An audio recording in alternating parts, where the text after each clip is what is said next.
Warning: the following video contains explicit language, which may be offensive to some viewers or inappropriate for children. The content within this video is intended for mature audiences only. Science fiction, the great teacher, the great inspiration. It helps us see the endless possibilities of life. So let's be inspired together. Permit me if you won't live. We are all explorers, driven to know what's over the horizon, what's beyond our own shores.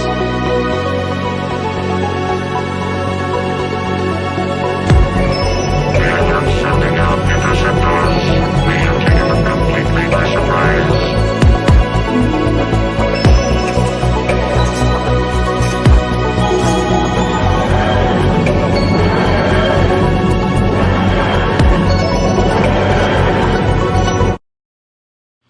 Hey everybody, welcome to Trekker Critique.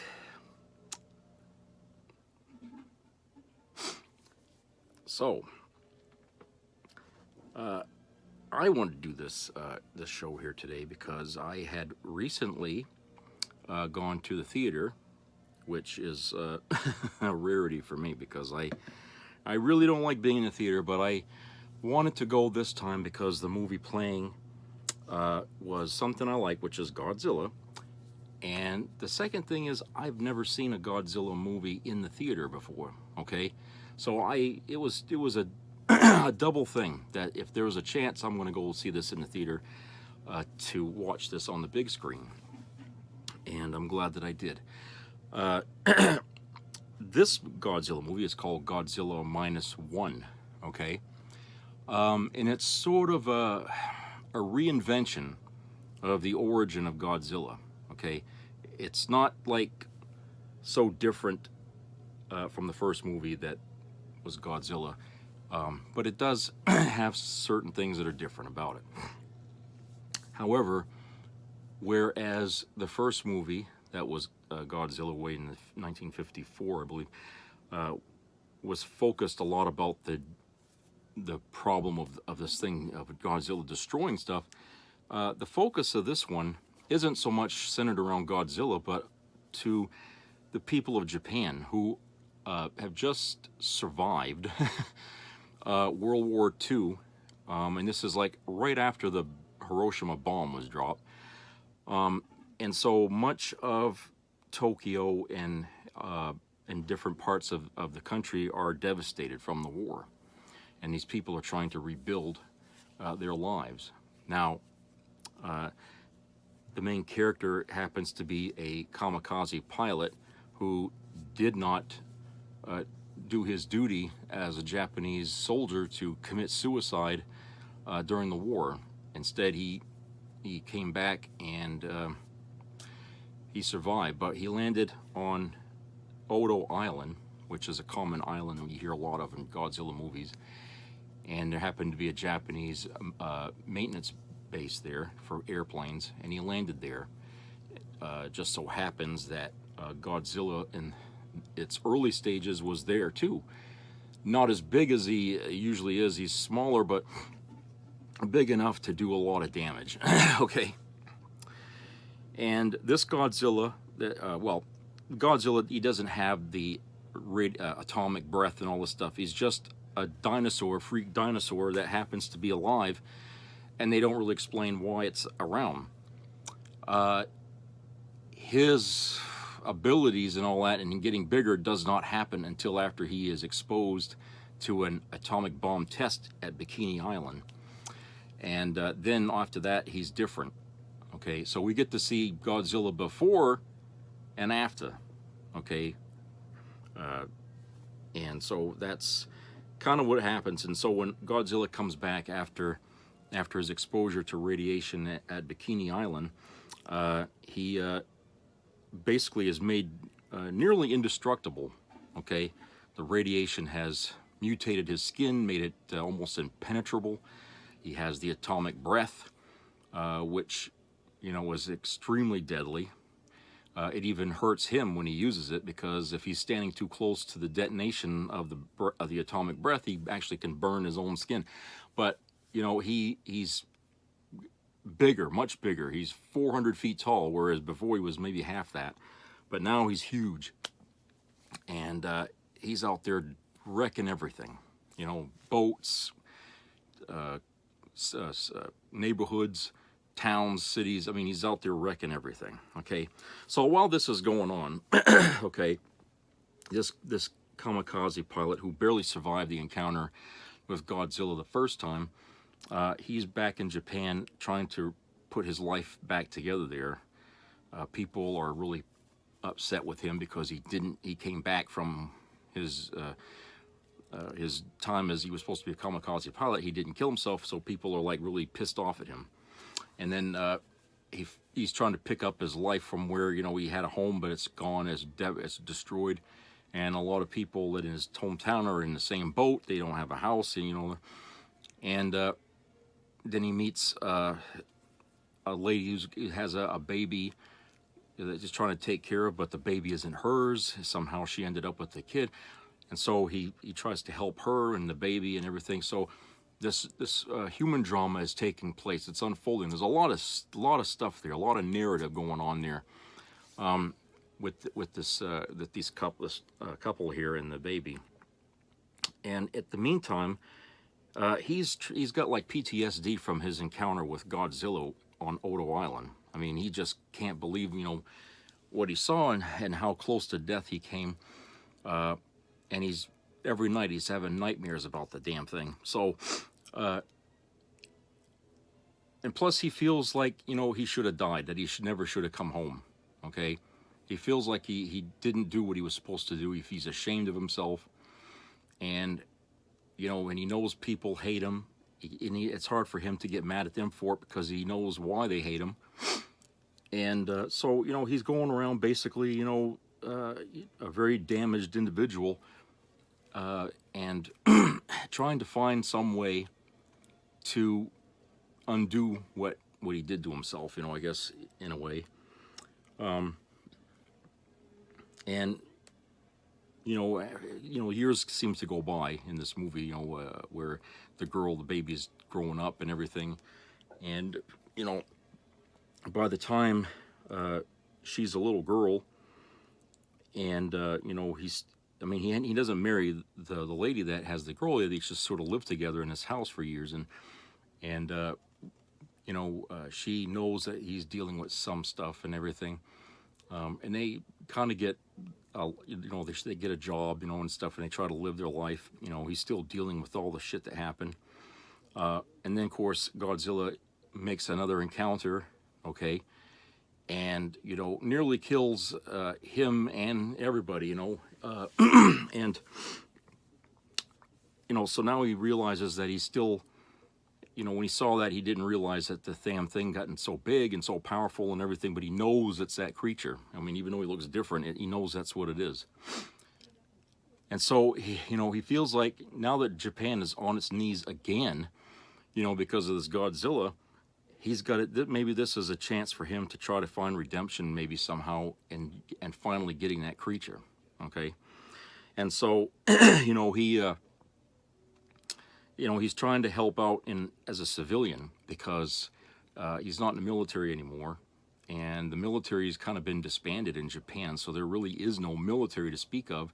They've been disarmed, you know, because of World War II and everything that happened after that. So they're going to try to deal with Godzilla as civilians using what's left over from what they had for military, even though it's not effective. They're going to try to scrape together some kind of a force, and they had to come up with some, you know, plan to kill the damn thing. So, you know, so you got some smart people who had to think up of a way to kill Godzilla, which is pretty, I'd have to say it was kind of like when they briefed it out on the screen, it seemed kind of, you know, outlandish, okay? But not so much outlandish as the oxygen destroyer they had in the first film, okay? But it still involved water, okay? And what they were thinking about doing is getting Godzilla entangled in some kind of an apparatus that would essentially remove his buoyancy in the water, forcing him to sink 1,500 feet in the ocean. And then once he hit the bottom, inflatable things would open up and force him back to the top to give him an incredible dose of the bends. It might kill him, okay? And if that plan didn't kill him, then plan B was for our, you know, the main character to take his plane with a bomb in it, essentially, and fly it into the mouth of Godzilla, which would blow it up, you know, and stuff like that, basically. And of course, that job would fall to the kamikaze pilot who didn't die in the war. He would be the one to fly this plane. And it's really an emotional kind of thing. And it, you know, like I said, it involves, you know, this character who's gone through the ringer emotionally. And he's really broken up inside, and he really feels like, you know, maybe his purpose in not dying during World War II was so he would be alive to deal with this problem in his life, and that's where he realizes that this is what he was meant to do. Not to try to fight in a war that was already over, but to stop a disaster from continuing. You know, and the fact that the girl that he was living with was injured in the Godzilla returning. She's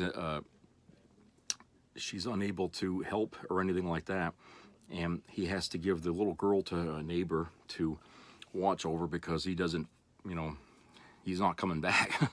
Okay, so somebody's got to watch the kid. And so that's where the big climax of the movie comes to, where, you know, it's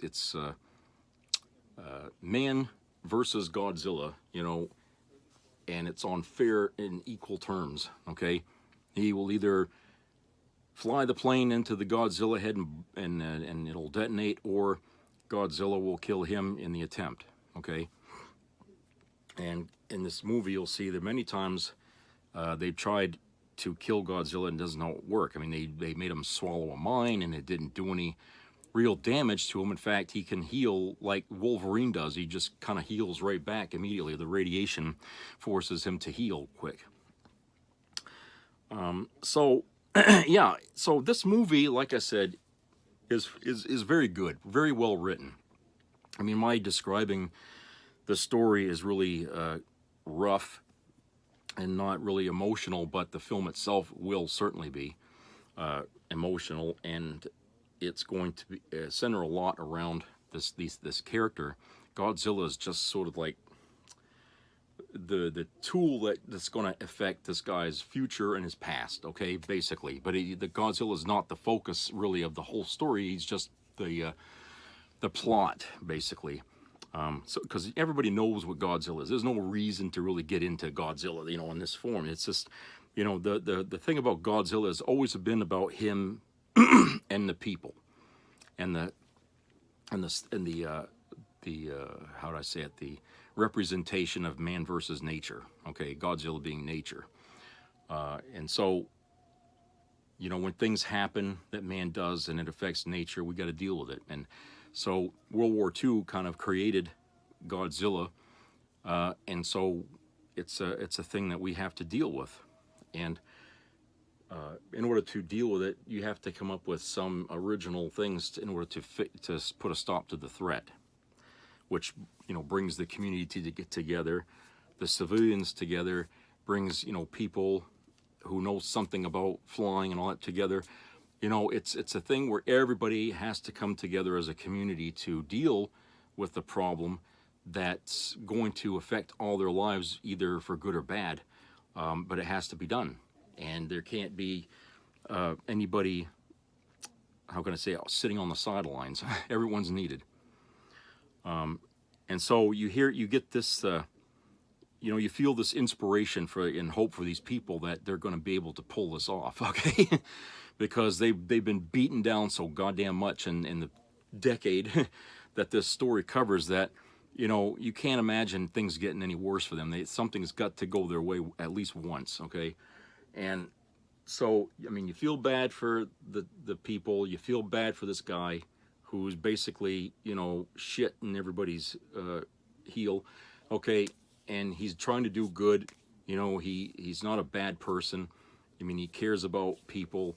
He just doesn't care about himself because he's really pissed off that he didn't have the courage to do what he was sworn to do when he was a pilot for the Japanese military.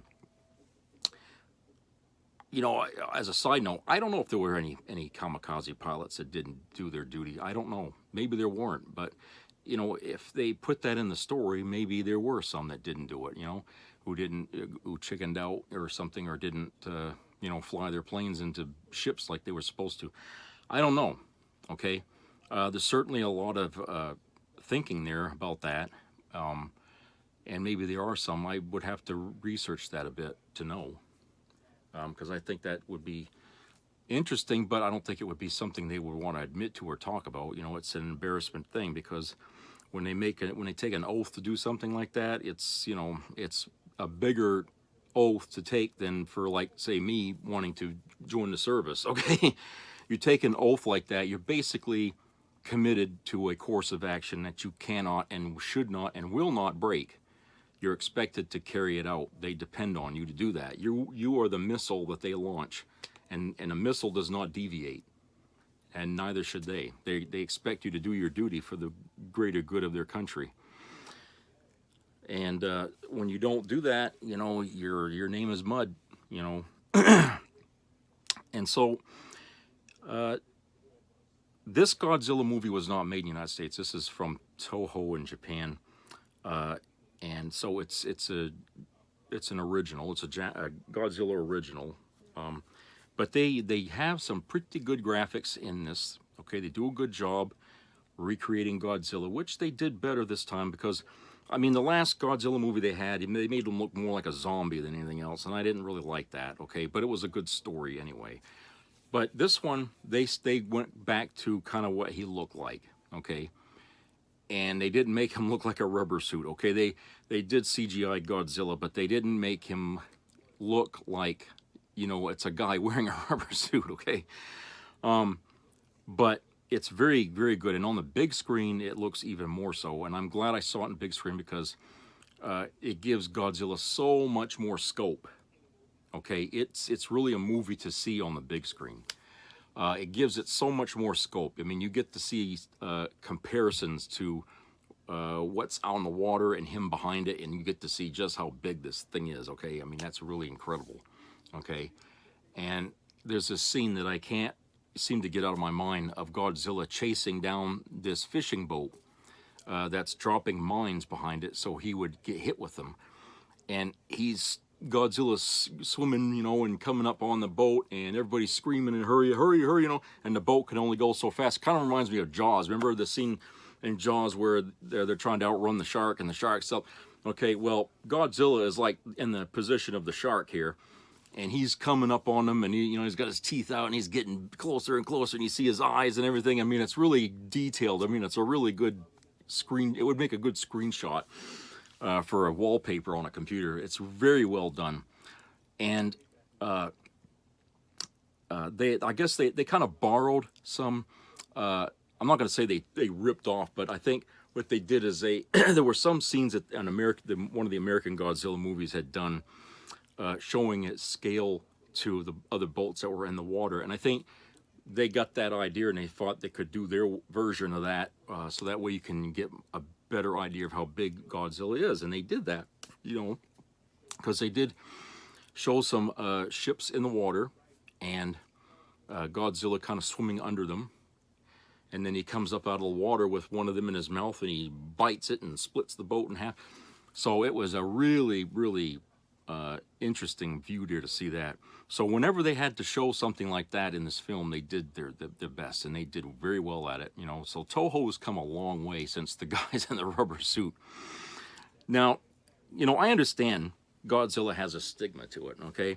And that's from the early days of Godzilla, where everything was models and people in costume. And even though it sounds corny that they did that, it still was decent enough to keep people wanting to see more of it. Okay, I think people really like the idea of something not being CGI, and that they kept it like that for a long time. Okay, and I think that Shin Godzilla was probably the first Godzilla movie. I may be wrong, but I think Shin Godzilla was the first one they did where they used CGI instead of the traditional method that they would do it in. But they have the money now to put into these things where they can make these movies look more realistic now. Not that I don't mind going back to the rubber suit. I mean, I always appreciated that. But if they want to go this way, more power to them. If they're getting the money for it, I say go ahead and spend it, if you want to do that. But I'll always still like the other Godzillas too. And I think what makes those movies stick around is that there's always a story of some kind in there that keeps each of these movies kind of it's in its own thing. It's like each movie is sort of like, how can I say it, like its own kind of story about dealing with Godzilla. Okay, whether Godzilla's being the good guy or the bad guy, depending on which era you're watching him in. Okay, there's always some kind of connection with humanity that he takes place in and how it affects us, and I think that's what, each one has like a message, and I think that's what it is that keeps it going, is that there's always something behind it, meaning you can laugh at it, you can cry with it, you can be serious with it, but it's a series of films that really have lots of moods in it. It depends on who's directing it or what it is. Let me go to a commercial break. Be back.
Some people have a deep, abiding respect for the natural beauty that was once this country.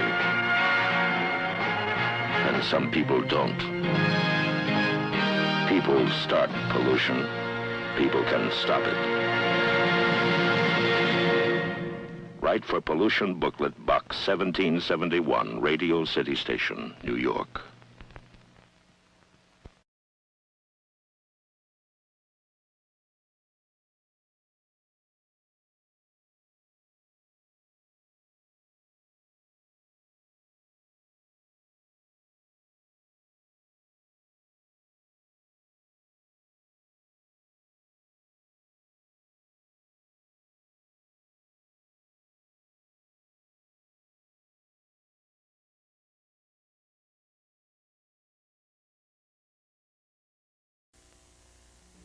Be a part of the entertainment value of a lifetime.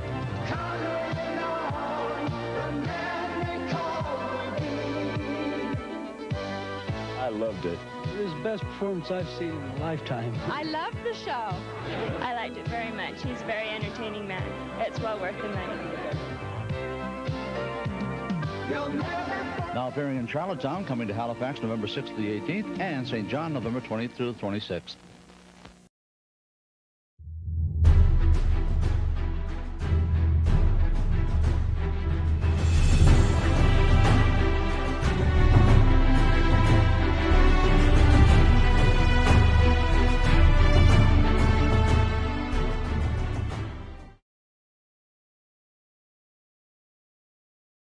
Okay, everybody, welcome back. Yeah, I hope everybody had a great Christmas. And New Year's is coming up. Christmas for me was pretty good. I got a lot of free meals. I can tell you that right now. And that's really weird that it all happened in the same day. But, you know, I didn't spend one thin dime. And I was getting some good food, you know, a restaurant, free meals there. I don't know. I just don't know. But it's really nice to get gifts that you don't expect to get. You know, sometimes gifts do come when you least expect it. You know, I'm kind of a person that's a cynic and think you don't get anything free unless you ask for it or pay for it, you know, or something, you know. But apparently it does happen. You know, I don't know if it was because I've been good or something. I don't know what it is. But I did get some free meals, and, you know, I would really, really appreciate Providence for having done that for me for Christmas. It was nice, you know. So anyway, getting back to Godzilla here, you know, you know, the first Godzilla movie was impactful for its day. Okay, it really hit home. That's what really started it, that first film. Okay, and ever since then, they've been trying to match that same impact in every freaking Godzilla movie they made. Okay, sometimes they got close to it, sometimes they were way off, and sometimes they had to redefine Godzilla for a different kind of audience. But eventually they always come back to Godzilla being the representation of man's carelessness in our environment. And I think that's when Godzilla does its best, is when it's treated to us in that fashion. Not so much as like a Michael Myers kind of horror kind of thing. It's not like, you know, he's just on a murderous rampage, okay, or anything like that. You know, he represents like a storm that comes, and he has his own reason. It's not to inflict personal revenge on people or anything like that. It's just, you know, he has this this rogue mentality where he does for himself, you know, when he tries to live like, you know, any other animal living in the wild, you know, is just out there to live. And if something tries to get in his way, he removes it out of his way so he can live. So, you know, that's kind of how Godzilla really should be treated, I think. That's the best way. I mean, you can't really relate to a Godzilla as a friend because it's huge, you know. So man and Godzilla are always going to be at odds with each other because there's no way for the two to ever relate. They've tried to do that in previous Godzilla movies, but it always looked corny, where they had this one girl doing a psychological connection to Godzilla where she can read its mind and all this shit. I mean, that's all far-fetched and stuff. I mean, but, you know, it's better that people just treat it like, you know, like what it should be, you know, a mutation of something that never should have existed, okay, and was forcibly brought to life in the way it is, and is like cursed to walk the earth in that form. It's not ever going to be normal. So anyway, they really, I think they actually hit as good as they did the first time with Godzilla. This Godzilla movie is as good as the first one. I think in some ways even better, because even though this movie's longer, okay, it still has that same element of humanity dealing with its, you know, mistakes, dealing with something of nature that was never meant to be and can't coexist with us, because, you know, it's like no longer being at the top of the food chain anymore. It's like he's at the top of the food chain, everybody else is going to suffer, everything else is going to suffer, and that leads to an extinction, and it has to, you know, he has to die, okay? And so the movie, like I said, speaks a lot to that, and it also speaks a lot to just a human in person, you know, one person, about, you know, what's expected of us, you know, and is there something wrong with us when we don't do what we were asked to do? Is there something wrong, you know, with being scared? Is there something wrong with, you know, a person trying to do something good for somebody, but yet not getting, how can I say, not being so close to the person, because you're still dealing with issues you know are going to come between you and somebody you care about. You know, it's a lot on the plate for this, you know, one person in a character, but, you know, it really kind of takes apart a mind in a way, to show you how these things are such a burden on people. I mean, we have people, veterans in our country, that are suffering through similar things like that, maybe different situations, but they come home and they are basically in the same situation. They are dealing with so much weight, memories, people they've lost, you know, coming home and damaged in some way, physically or mentally or both. And how can they make a life for themselves here when they're dealing with all of that? I mean, you know, if they had a girlfriend when they left here, are they ever going to be able to relate to that person when they come home? Is there ever going to be a chance to ever have a normal life, like a family and stuff? And is it going to cost you in the end to try to have a normal life by doing something just as dangerous as before? You know, it's like, what helps to define a person's destiny? You know, is a person destined to be sacrificed in some way or another? Or are we missing our destiny? Are we misunderstanding our destiny? You know what I'm saying? There's so much there in this story to make you think. And that's one of the things that always attracts me to a story, whether it's science fiction, a Western, or a drama, or anything. The story about a person or persons is always an attractive thing when it makes you think.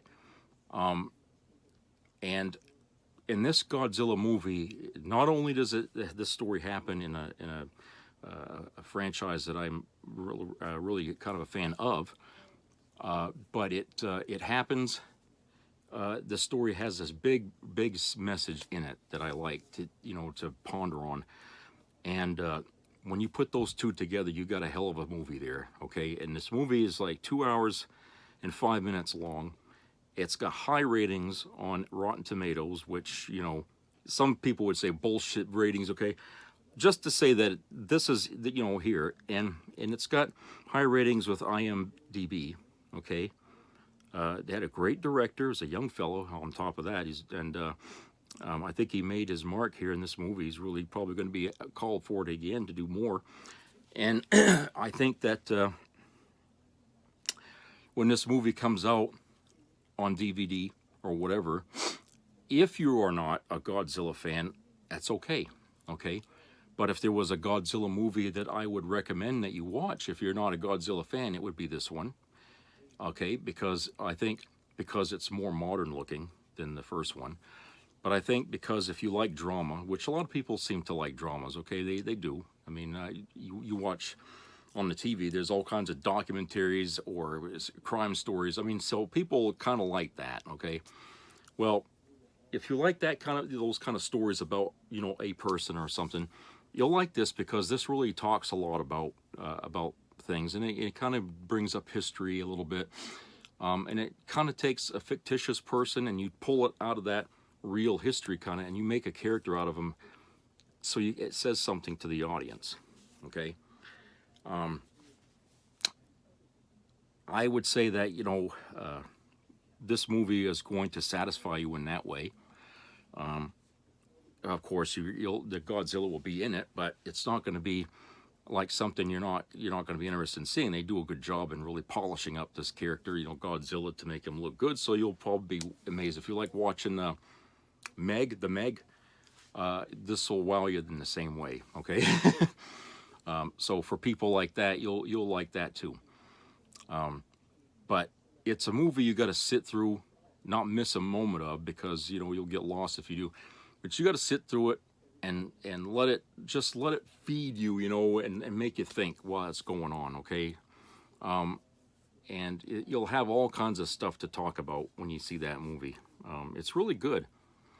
And I hope that, you know, when they do another one, and they probably will, because this movie seems to be a hit. When they do another one, I hope that they can continue with stories like that in the next one.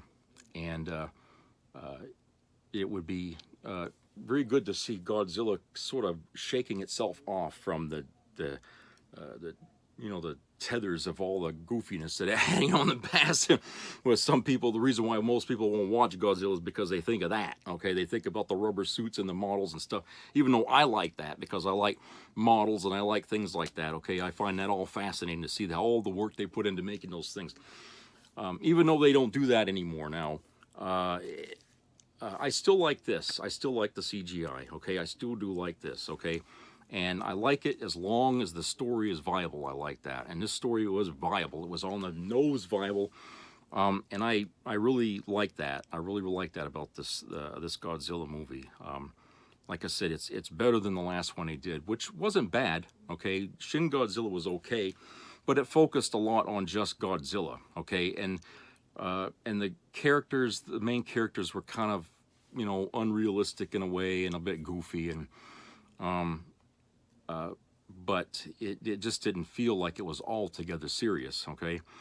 But this time, you know, that goofiness and everything is gone. Okay, it almost feels like it's an American-made movie in a way. I mean, it feels like it's like that. And I have to give Toho all this credit, you know, for doing such an incredible job with that film. I mean, they basically redefined what a Godzilla movie is with just this one film, okay? They really did. And I'm hoping that they stay on the track this time, you know, and not deviate, because they could make a lot of good ones, you know, if they got the right writers. Writers are really key to any good movie and stuff like that. You got to have good writers and a good imagination. And, you know, when you got the CGI and you got the good writers and the great director, there's nothing you can't make that's going to not be good. So, like I said, this is a really good movie, and I hope if you haven't seen it, you get a chance to see it whenever you want. I'm sure it'll come out on DVD soon. A lot of these movies do anyway. I mean, even if it's not a good movie, they usually hit the stores within a couple of months after they're out of the theater. So when it does come out, I would grab it. Or if you just want to watch it, stream it, you know, whenever, however you want to do it. I imagine HBO Max will probably get it or something, or somebody, I don't know, Netflix, somebody will have it. If there's a way you can watch it, it's worth it, whatever you got to pay to do to watch it. So I hope everybody enjoys it, and I'd like to hear some feedback from other people about this film, if you've seen it. I'd like to know how it impacted you if you saw it. Did you like it? Did you not like it? Was there something about it that sticks in your mind about it? Was there something confusing about it that you need to have cleared up or something? You know, a lot of, if you see a movie just once, sometimes you don't pick up all the details, okay?